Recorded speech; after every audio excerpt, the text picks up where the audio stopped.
Are we live on Facebook? I am so excited. Guys, you know, those of you who have been following me, that this is actually my very last session, at least for the foreseeable future. And I'll get into that shortly. You do see on split screen my fabulous guest who, as you always know, I always bring in and introduce because I feel they deserve it. So just hang in tight, Facebook family, as we just connect to Instagram. And you guys who have been following me over the course of the last few weeks know that there sometimes is issues. So we're dealing with that before anything else. Oh my gosh, Instagram live family. Thank you so much for sharing your time for this very last session. We're just going to be bringing in my fabulous guest. You guys already know that I never allow them to speak until I've had the opportunity to kind of lay the foundations of what it is that we're going to be talking about. So you see her on the screen right now, the stunning, beautiful Amazonian goddess that she is. Amazonian. That is such a compliment, lady. That is such a compliment. It's just too funny. Welcome to my final week of a 3-week special social series, guys, that I have been felt called to do after discovering that social distancing was going to be our new normal for the foreseeable future. I knew that I had to tap into my vast resource pool of experts to help navigate this COVID pandemic era that has literally changed the way that we live and, you know, literally changed the way that we perceive the notion of being in control. My goal with this series has been to find ways in which we can not only survive, but thrive during these unprecedented times, where during this global time of pause, as my dear friend astrologer Nadia Shah calls it, we are each being tasked to reset and recalibrate that which is important to us by questioning that which is not. I know that for me, being that I am a self-professed A-type personality, like you wouldn't guess that, I would never have stopped to refocus my life if I wasn't being forced to do so. So for that, I'm truly grateful to the crisis period that we are currently all sharing, because it's allowed me to not only reconnect with myself, but to reconnect with a force that is more greater than any other force that we've ever known as humanity. So I am being stopped for a moment, guys. So just give me 1 second to see what technology issue we have. So I am being notified, my dear guest, who shall remain nameless for the time being, that your laptop needs to be muted because they're getting echo. So to reconnect with a force that is more powerful than all those that currently control humanity. The 3 most powerful institutions that control humanity, as we all know, are finance, politics, and religion. These 3 have collectively and individually created the greatest amplification of fear that the world has ever known, but also the greatest feeling of collectiveness. So we have always been torn as to which way to go. I garner clarity from all of this in one simple way on a personal level. And I want to share that with you guys, especially since this is our closeout of the 3-week session.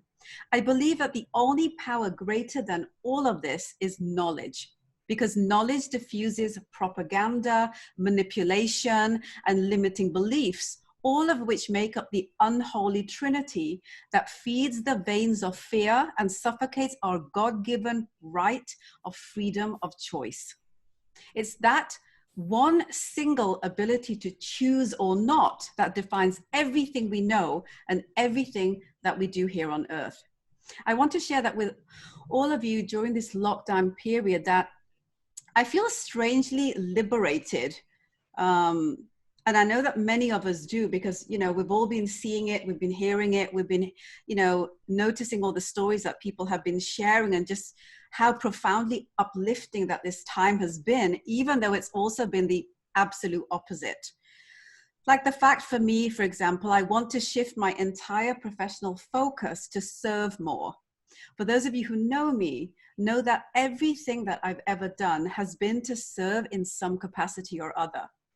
This next chapter of my life, which has manifested itself just recently when I turned 50, and that too on the very day that the World Health Organization declared the pandemic, believe it or not. It's been strangely prophetic for me. The notion of freedom of choice and knowledge is power have convinced me that my next chapter must be to participate in that revolution. I have a plan. I have a plan that I haven't shared with anyone. My guest is aware of it because she's in my inner circle, and it includes all of you guys. So stay tuned for more on that in the coming weeks, because I can't wait to share it at the right time when it's divinely timed for me to bring you into this new chapter of my life that I've been planning, just under the wings with a number of my fabulous team members, collaborators, and partners. I just know that you guys are going to love it. All right. So today I will be closing out a 3-week long social series, maybe short. I don't know. You guys be the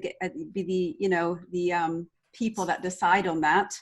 This week's session is spirituality and lifestyle. You guys all know that, where I've chosen experts who I believe are uniquely positioned to shed light on different aspects of spirituality and how we incorporate them into our everyday lives, especially now, especially today, especially during this era when we're all called to silence our lives and to kind of recalibrate what it is that we feel serves us versus that which has really not been serving us. This is the time that we get to figure that out.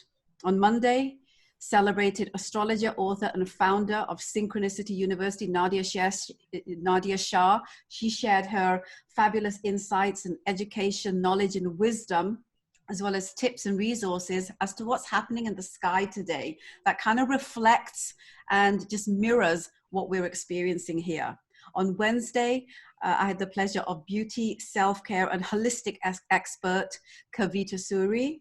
She basically honed in on how she has journeyed through spirituality and how it's brought her to her purpose and calling. Today, I am thrilled to share this final session to end all sessions with my dear friend and kindred sister, Reetu Gupta. Reetu is an alpha female, an Amazon, and a goddess. She is a multi-hyphenate as the CEO of the Easton's Group of Hotels and the Gupta Group. She's the principal player in Rogue Insight Capital Limited. And she is the founder of the Shakti Society, which is the focus of the rest of this session. And it's just so mindfully set up that way because, you know, the knowledge and wisdom that we get from self is greater than any knowledge and wisdom that we can get from any other experience in life. She has a long list of accolades and awards to her name, but along with this, she is the most humblest person that I've ever met.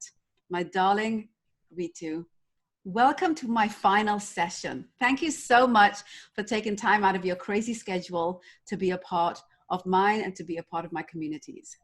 Hi, how are you? Namaste. I love you and I miss you terribly. And you know that I would do anything for you. In this world, I would do anything for you. So I'm so happy to even just get to see your beautiful face. Oh, Bella, it's just such a pleasure to see you. And I miss you so much as well. So much more now when I don't have the luxury of being able to just see you and sit and eat as we do and talk about the, you know, the meaning and purpose of life as we laugh and joke about all of the, you know, the things that we go through as, you know, as humans.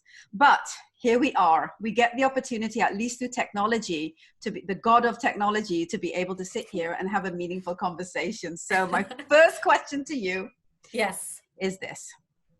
I want to ask you to share, as I do with all my guests right at the beginning, your journey with spirituality. Those of you who aren't familiar with Reetu, but know her more from the corporate side, won't be familiar with the fact that she's deeply rooted in her personal spiritual practice, which garners a lot of give back to society and to community. Where did this start and why was it an important part of your life, Reetu?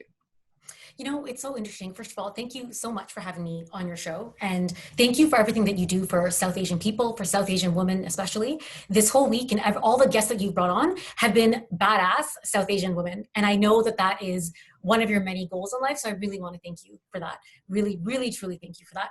Thank you, babe. In terms of spirituality, I think I was always a weird kid. And I was always very, very spiritual. And I always felt connected to some higher purpose. As a child, I didn't really know what that was and what it meant. But I would say my practice in meditation started about 10 years ago. And honestly, it was just a strange thing, I'll say, that I sat down and I made a mandir in my condo, and I just decided to meditate. And literally, as soon as I made that decision, I felt that the universe started bringing me people, bringing me books. And that's how I learned. And that's how I also met our guru. So we have a guru from India, Yes. and we lovingly call him Guruji or Gurudev. And I met him in 2011, I believe.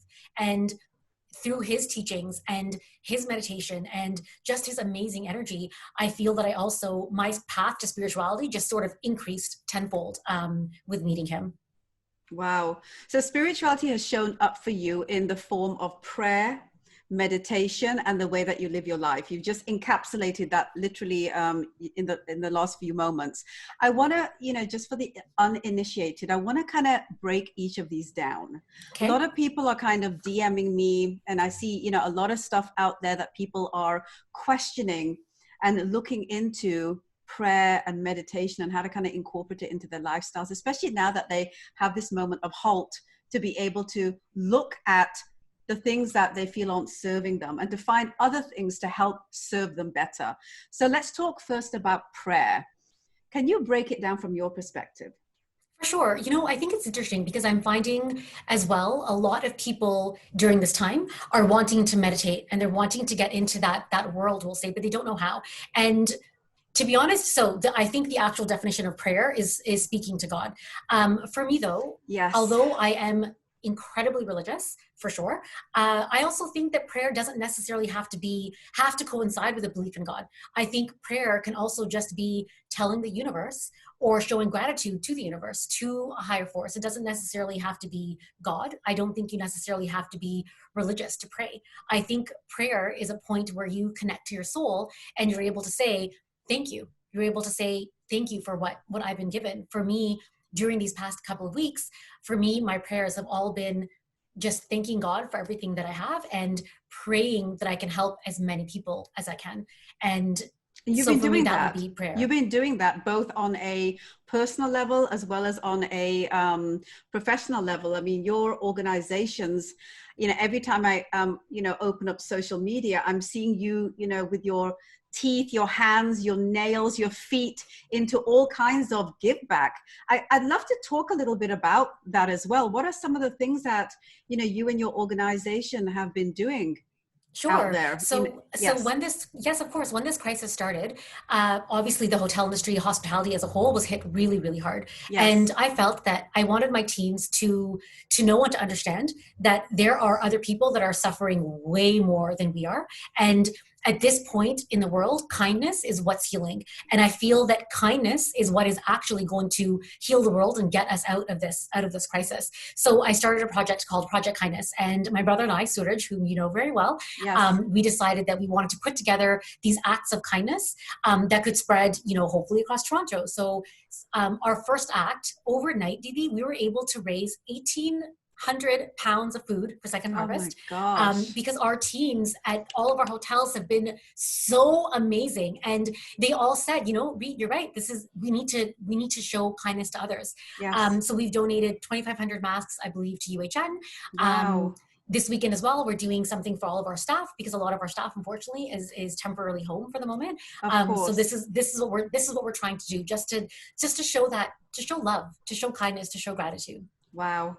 And I know that this is just the beginning for you because I know you can't sit still. And since you're kind of sort of having to, since your industry is shut off, I know that you're going to be in there looking for opportunities to collaborate, to partner up, and to find ways in which to kind of, help people on the different levels that, people are challenged or are suffering. So, thank you so much. I have to say a big thank you to you because, a lot of people still who can help aren't.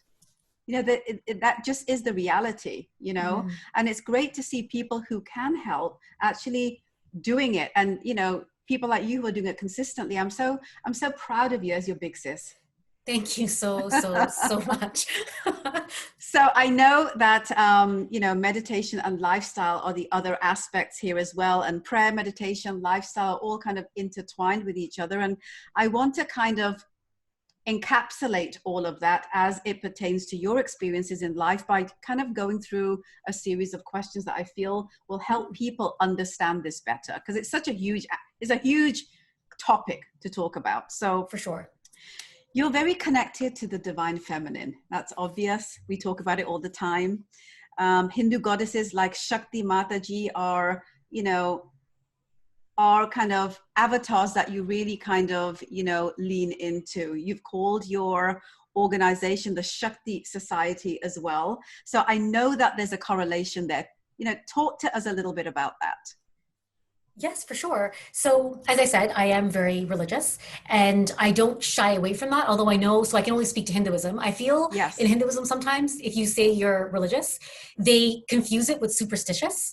And then they think like, oh, maybe she doesn't use copper on a Tuesday, or maybe she doesn't cut her hair on a Thursday. It's, I think those things are more superstitious for me.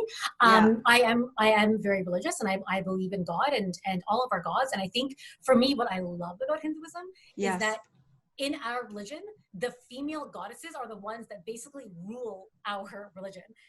You have Shakti, who is the main goddess, and she's sort of the supreme power in Hinduism. And then Lakshmi Mata, as you mentioned as well, she's the bestower of wealth. And then Saraswati Mata, who is the bestower of knowledge. And for me, I find that knowledge in itself is power, and knowledge that you get from books, knowledge of you being self-aware, that's power. And so for me, I've always really have been attracted to that. And that's why I also used Shakti in the society's name, because I feel that everybody has the ability to tap into their inner Shakti, their inner power. Everybody has it.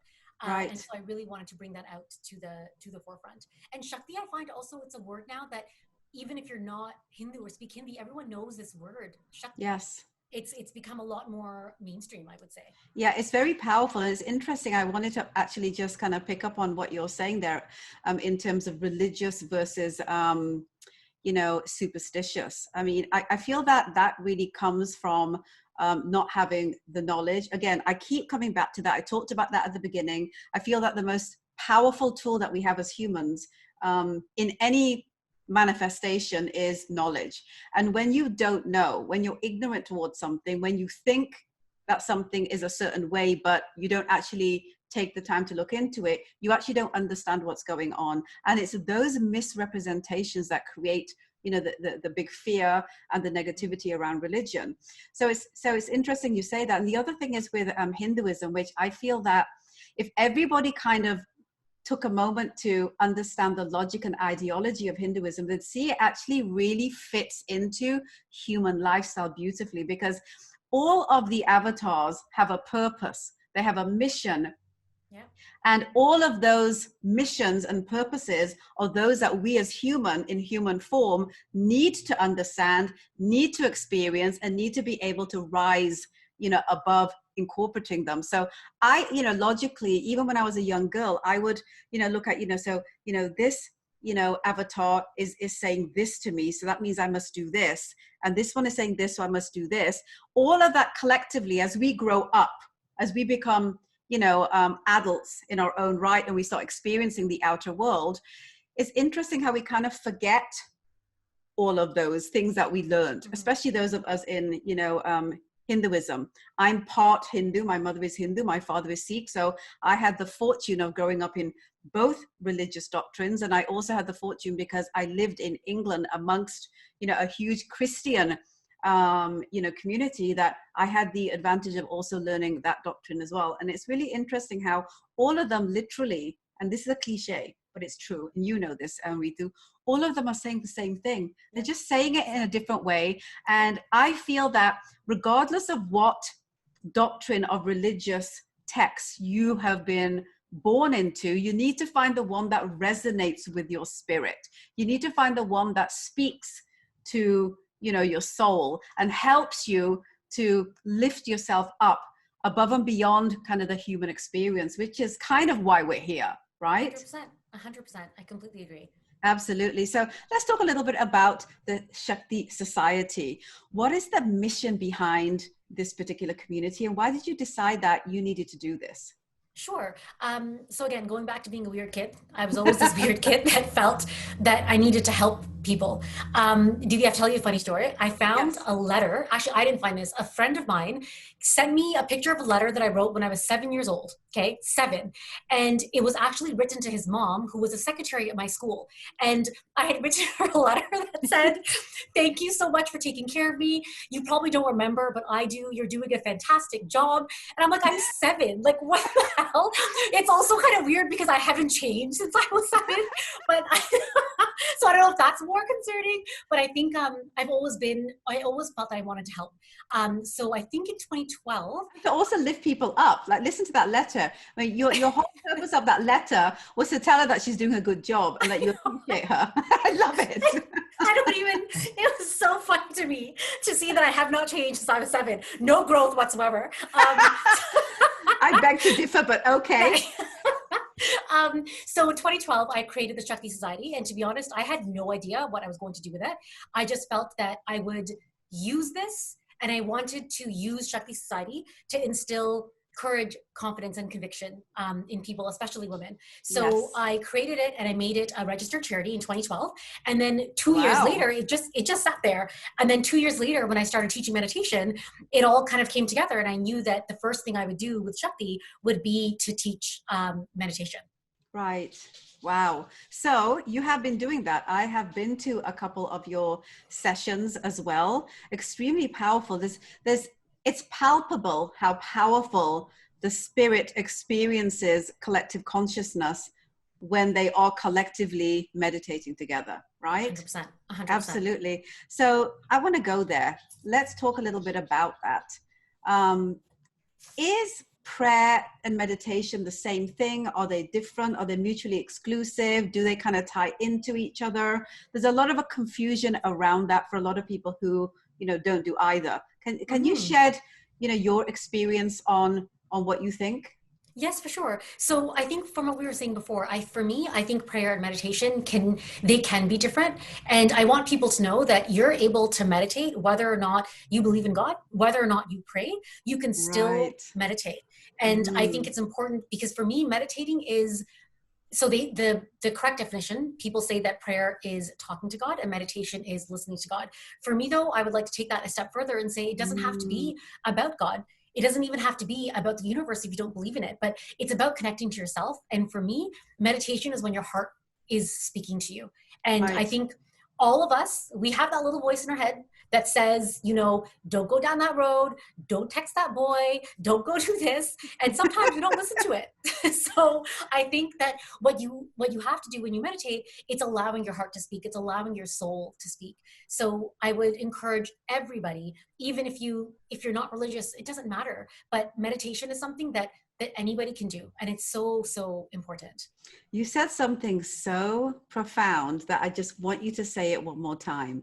So you basically said that prayer is a certain thing and meditation is a certain thing.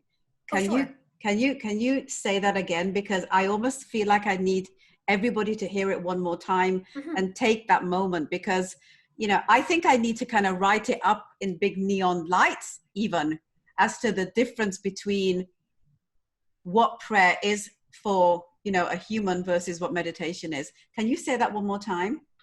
Sure. I think what you mean is when I said that prayer is speaking to God and meditation is listening to God. And for me, I would say that you can also substitute the word God for universe.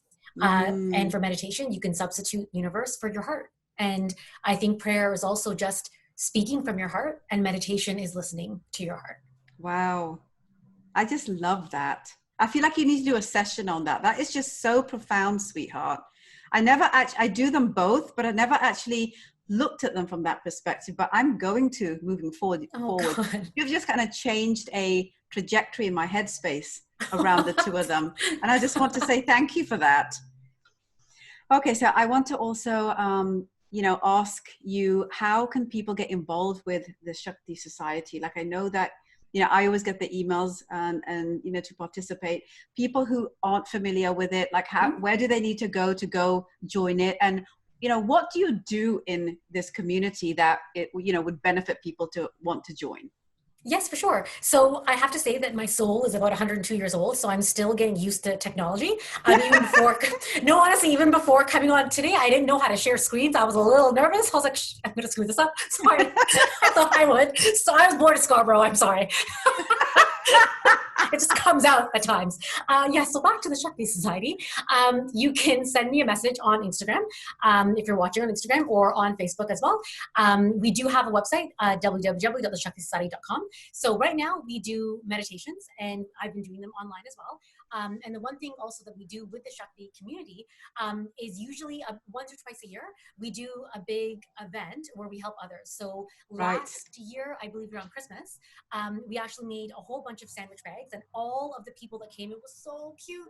They wrote a bunch of inspiring messages on these bags, and we had given them to the Out of the Cold shelter in Markham. So it was really cute to get everybody all together, and everyone was so inspired and excited to help. And that just made my heart so happy. So it's a growing community, and honestly, things are changing every single day, but currently that's what we've been doing. Okay, perfect. All right. So let's talk a little bit about what some of the basic principles of meditation are, Reetu. Like, what are maybe some of the things that you do? Because I know it's an extremely disciplined practice, but we live in today's world, and somehow we have to figure out how that's going to be a part of our lifestyles, because meditation has this habit for those of us who meditate to make us lose track of time. You can just kind of disappear into kind of this space of beautiful silence, and before you know it, so much time's gone by. But we live in a world where time kind of controls everything we do. So I'd love to know from your perspective, your experiences, and maybe some doctrines. What are the basic principles of meditation? So the basic principles, if we're talking about why we meditate and how we meditate, right? Yes, so why do we meditate? So actually our Guruji says that for every 10 minutes a day that you meditate, you extend your life by one entire day. So even through that, you can see how much benefit meditation has. And for me, you can see meditation everywhere. So let's take Kawhi Leonard, Game 7. He takes the buzzer beating shot. He wasn't screaming when he took the shot. He wasn't all over the place. He literally sat on the floor and essentially meditated until that ball went in. So for me, I think that meditation is everywhere. Some people find they can still their mind maybe when they garden, maybe when they work out. I think meditation can be in different forms. For me, the most important form is being able to sit and being able to still your mind. And if you research any leader, any world leader, any CEO, Fortune 500, they all practice meditation, and they will all tell you the importance of quieting your mind and allowing your heart and your soul to speak. Wow. And you're absolutely right there. So, those people who think it's kind of like a woo-woo thing, that, only people that sit there all day long, doing nothing but, praying, people believe that, this is actually a really great way of, including in your lifestyle, something that helps you in business, in your professional life, in your relationships with, not just yourself, but with other people. Mm-hmm. That's really what you're saying here, right? Yes, 100%. I think that, so for me, the major benefit that I've seen with meditation is because you're allowing your mind to quiet and you're allowing your mind to have that sense of stillness.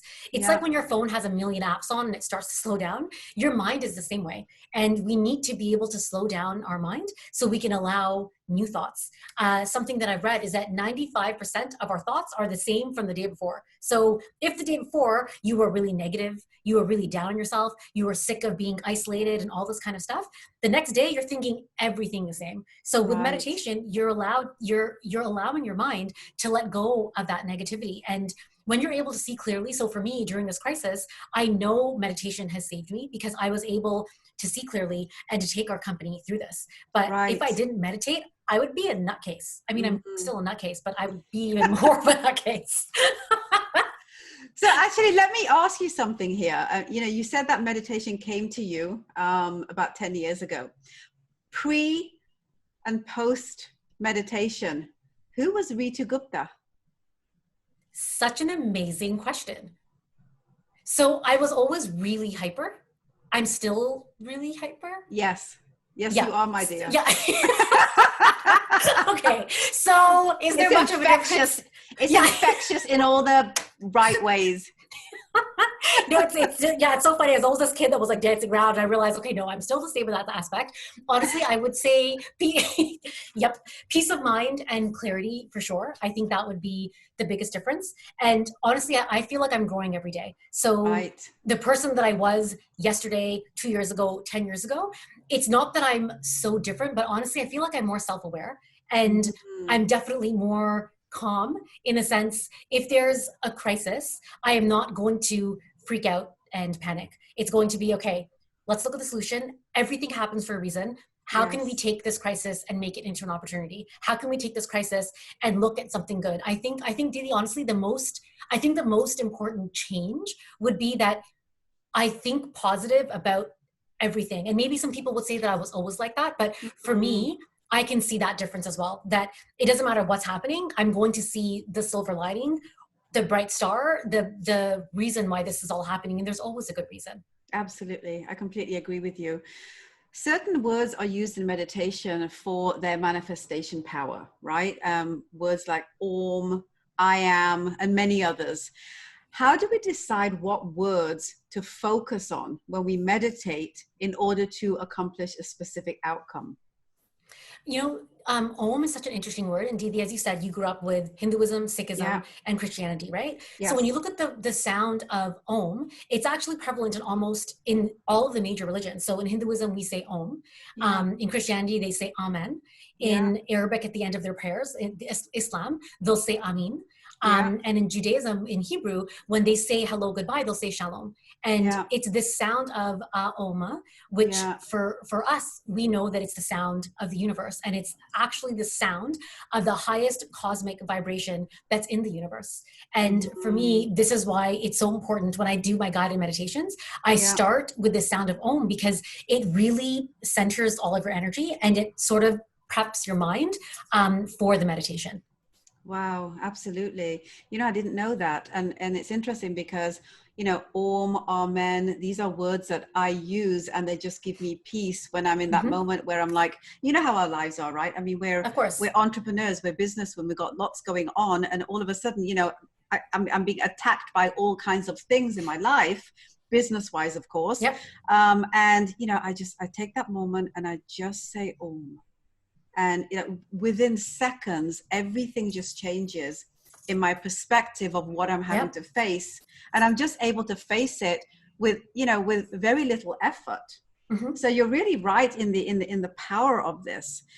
If people want to learn how to meditate and they've never meditated and they've just heard everything that you had to say and they're feeling a bit overwhelmed, what would you say to them to start, you know, with a few simple steps? You know what? Meditation is very easy. And I would say that it is, I understand that it's overwhelming. So the main thing I hear from people is there is no way I can turn off my mind. The second that I sit, I remember my laundry.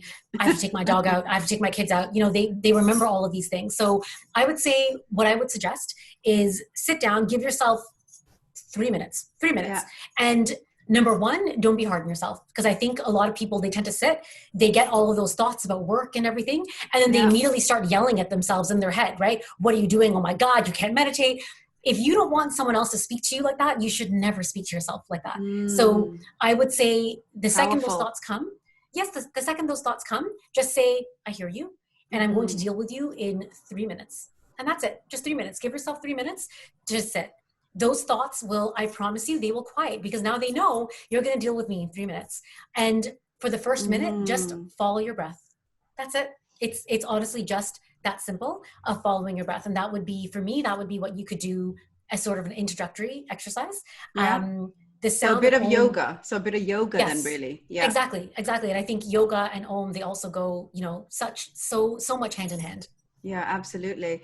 You know, it's interesting you're saying that because many years ago when I first started to I didn't know I was meditating, but I was meditating. When you kind of look back and you say, you know what, I remember that I was actually meditating then. And I remember as like a really young girl, because I was also like a major weirdo. And I feel that I still am, if you were to kind of look at what is considered norm in this world.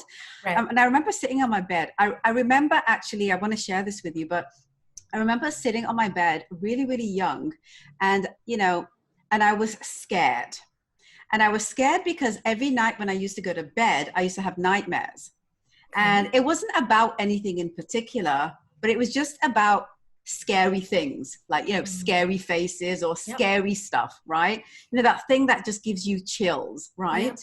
And, one day I just got fed up of these nightmares, and I decided that I was going to combat it. So I sat there, little old me, on my bed, and I took the light off, which is kind of the most scariest thing in the world. Of course, for me, to be in the dark. Yeah. I took the light off. I sat on my bed, and I thought, and I looked through the darkness, and I was like, where are you? Like, where are you? Like, what are you? Why do you make me feel so uncomfortable? Right. And can I tell you something? I can't even, no word of a lie. I just felt a massive silence, right? Massive silence. And I closed and then all of a sudden I felt kind of like this wave of fear. So I don't know if something was coming in, or I just all of a sudden went from feeling meditatively silent with myself to not feeling silent. I don't know what it was, but I remember in that moment of fear that I said, like the Nitnam, like it's a Sikh prayer. It's like Ikom Kar Satnam Karta Purkh. So that whole pori, I said it, and then I said Waheguru, and I'm telling you, no word of a lie, but that thing that came in like a wave went right back out. The power of the word of God, the name of God, was something that was introduced to me as that tiny little girl all those years ago. And I knew that I needed to discover who he or who it or what that energy really was. And that's the journey that, people like you and I, as weirdos, as old ancient souls, are constantly going on that journey. I mean, it's the journey of reincarnation, of course, right, as well. So I wanted to share that with you. I just felt compelled. So you also have not changed, by the way. No. so something, you feel something coming, you're like, come at me. I'm going to turn off the lights. Sort you out. You also have not changed. Like, bring it on. Yeah, you're like, no, give me your worst. No. Give me your worst, because I can still handle it and you. 100%. And I'll send you on your way. The cutest little kid. Oh my God, you must have been so cute. Oh my gosh. I actually was quite cute, to be very honest. I could just see it. Oh my God, flicking off your light, being like, okay, let's do this. Come on, bring it on. Go. Bring it on. I'm done with this. Exactly. So, so people who feel fear, I think that's a big thing, right? People who feel fear have got to walk into that fear. They got to. And I feel meditation is a big part of that. Like you said, when you sit there, just take 3 minutes, right? Take 3 minutes and know that you're going to have 3 minutes where you probably are not going to be completely in silence, because you haven't created the habit of that. And I feel that's another big thing that needs to be shared about meditation, guys. And what Reetu was saying, don't beat yourself up if these thoughts come into your head, because at some point, repetitively, when you start doing a couple of minutes of meditation on a daily basis, you'll notice that all of a sudden that your mind will learn how to silence itself. And it's not even something that you can actually teach, I feel. I feel that habit of sitting there and being mindful that you want to meditate and you want to create silence and clarity. It's setting those intentions. Eventually, the habit of it, the practice of it will get you there. It has for me. Absolutely. And I think, what you said, your story was also just so moving, because you were, even at a young age, you decided to address your fear through meditation without even knowing it. Yes. And I think, at this time, there is so much fear, Didi, you're right, especially during this time. And if I can just share something with this word fear, I feel that fear can have two meanings. So right now we can all choose to have fear mean fear everything and run. And, you know, as Didi said, don't do that. Turn off the lights, face your fears. I think now at this time, it is so important that we change that meaning of fear and we change it to face everything and rise. We will get through this time. And whatever it is that you're most scared of, I agree with you 100% that meditation can help with that. And I think it's just a matter of changing that definition of what fear means to you. Absolutely. And I want to actually even ask you your opinion on this as well, Reetu. You know, when people think of being religious or, you know, praying or meditating, they always kind of, you know, instinctually feel that you need to be someone that doesn't eat meat or doesn't drink alcohol or what have you. What are your thoughts around that? And I'm saying your thoughts, not what's, you know, doctrinated. Of course, of course. You know what, for me, I think that you have to do what makes you happy. And so I'm vegan and I also don't drink. And honestly, for me, I'm glad you don't drink, girlfriend. I mean, that personality, I don't even know who could contain it if you did. Honestly, I'm telling you, people are like, oh, I want to go out and have a good time and have a drink. I'm like, I don't need the alcohol to have a good time. Trust me, we're good. So honestly, I think for me, it's not, I really don't appreciate people that will sit and say that I'm vegan, so I'm healthier than you, I'm better than you, and they really preach their lifestyle and they bring other people down. I really don't believe in that. I think you have to do what makes your heart and your soul happy. And I think food is so important. You should be able to eat what makes your heart happy. For me, it happens to be no alcohol, no meat, and I'm vegan. But, and does that help me meditate personally? Yes, 1000% it does. But I don't think you have to follow a strict way of life in order to be spiritual, in order to be, you know, meditative. So what do you feel that a person needs to be then? Like, you know, as an individual? Willing. You just need to be willing. Yeah. You just need to be willing to sit and to be with yourself. I think people are almost the most scared of that sometimes, but just be willing. And if you tell yourself that you're willing and you're willing to learn and you're willing to meditate, the universe will then start to guide you. The teacher will appear, you know, but the first step, all you have to do is to be willing. Wow, that's so palpable. Be willing, eh? I completely agree. It's believed that deep meditation can result in supernatural things. I mean, and I use that word so loosely because when people think of supernatural things, they think of things that, you know, they think of it in a negative way, right? Things like being able to see into the future, being able to leave the physical body. We hear about yogis, you know, doing this, levitation, going without food and drink for long periods of time, which just doesn't logically seem to biologically make sense. And to also kind of perform quote unquote magic, and magic meaning things that not everybody is exposed to, right?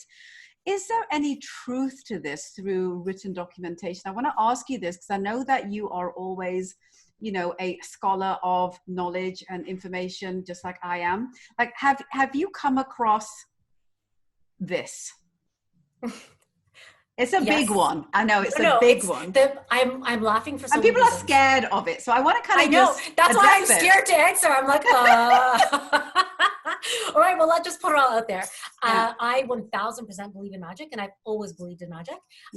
I have experienced through our guru. I have seen him go into meditation for days without eating, without drinking, and he's a very different soul. So I do not recommend this for normal humans. Of course. But honestly, for me, Didi, I know how to astral travel. I've done that before. In terms of seeing the future, I know it sounds creepy and it's like JoJo's Psychic Alliance from like the 80s, you know, but it's not that. I truly believe that any human is capable of seeing the future because we all have that intuition. We all have that little voice that tells you when something is not right.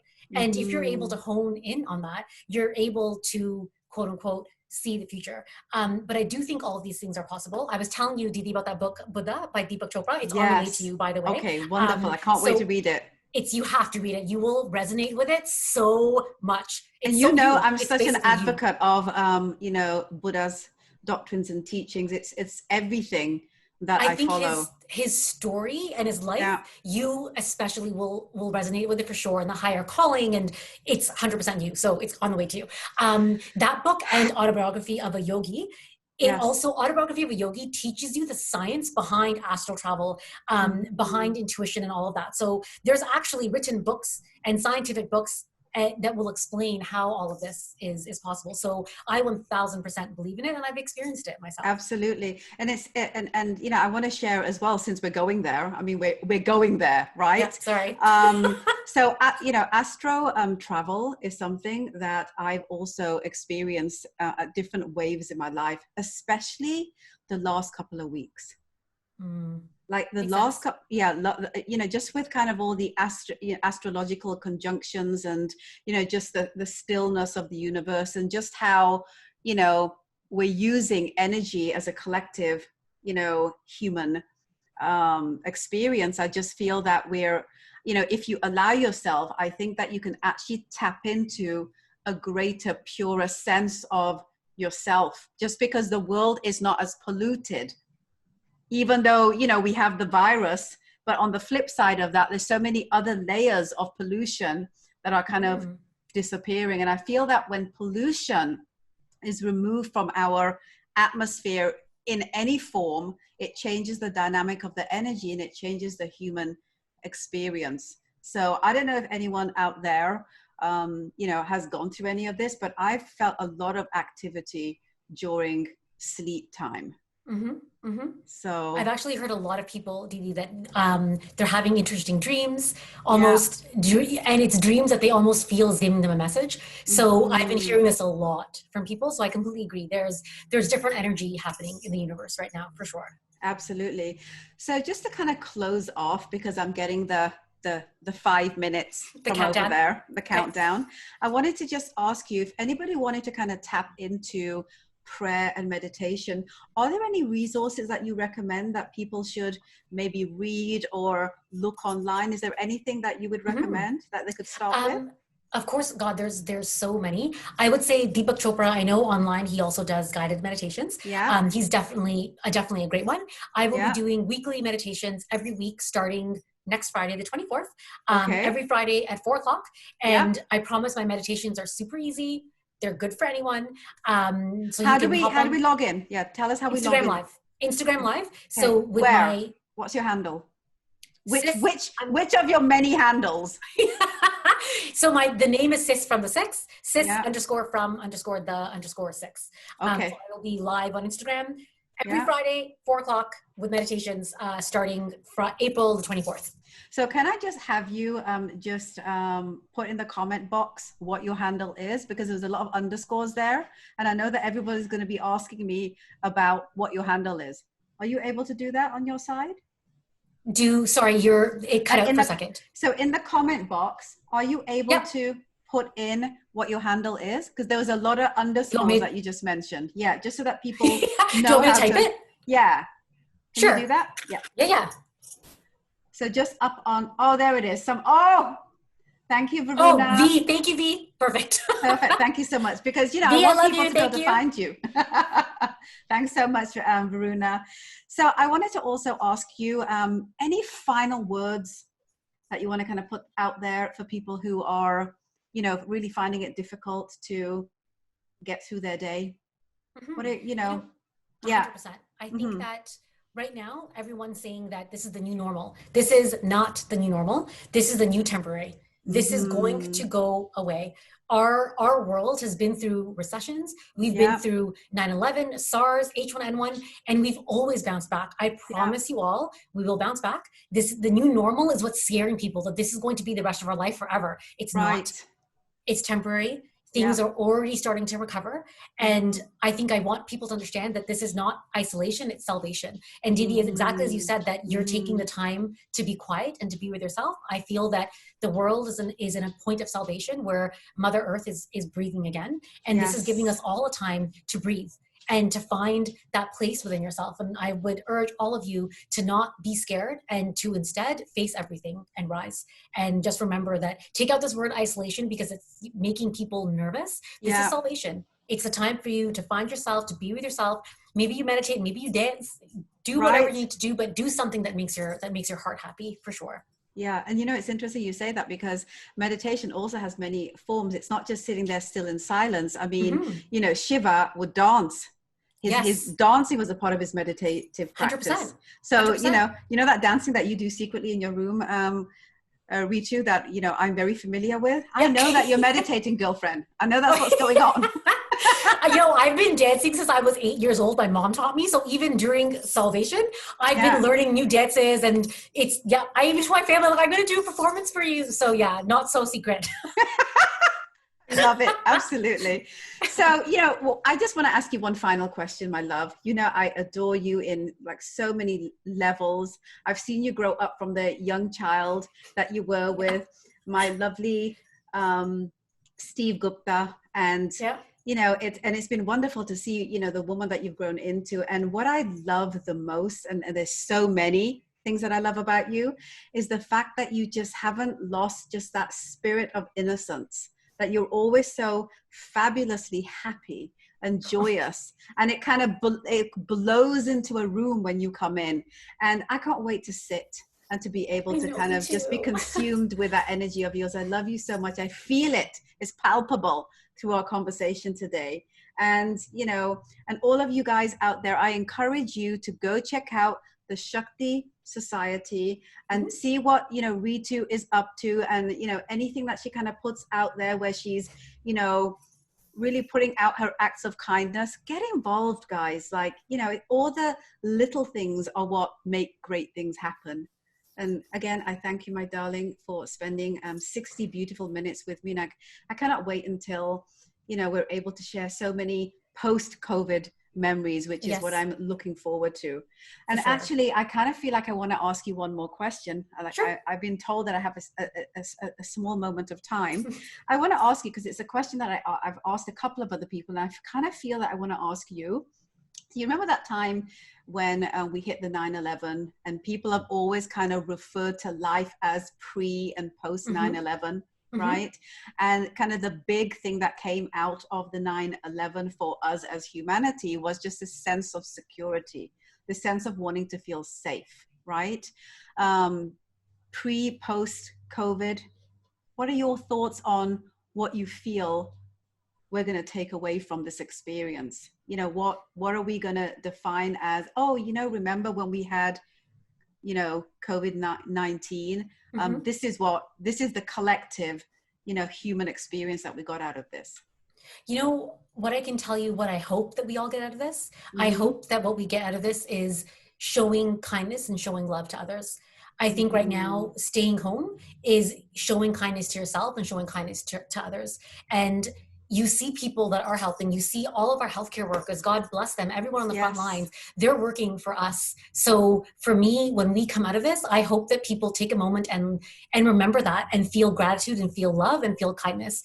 I'm really hoping and praying that all of the fears people are feeling now, everything dissipates. We're back out in the sun, and I hope, honestly, I really, really hope that what comes out of this is more love, more kindness, more happiness. I think that's what the world needs, and that's what we need to focus on. Absolutely. Amen to that, sister. Love you so much. Thank you so much for your time. Thank you. Be safe. Thank you so much to our Facebook Live family, and also to our Instagram Live family. You guys have been around for 3 weeks of wonderful, insightful conversations with some of the most incredible people that I've ever had the pleasure of having experienced life with. I just want you guys to stay healthy and happy, whatever that may mean in your world. And also remember, this is not World War I or II. This is definitely not World War III. All we're being asked to do is to sit in the comfort of our homes and just help the little, the medium, or the large amount that we can. And I really feel as a collective that we can do this. We've already shown, all of the powers that be, that we are a positive race, that we're able to come together and to make a difference that even Mother Earth is praising and thanking us for. So on that note, stay healthy and happy. And thank you so much for being a part of my 3 weeks. I'm sending so much love and gratitude, and I'm very thankful to all of you. And I'll see you again soon. Thank you so much.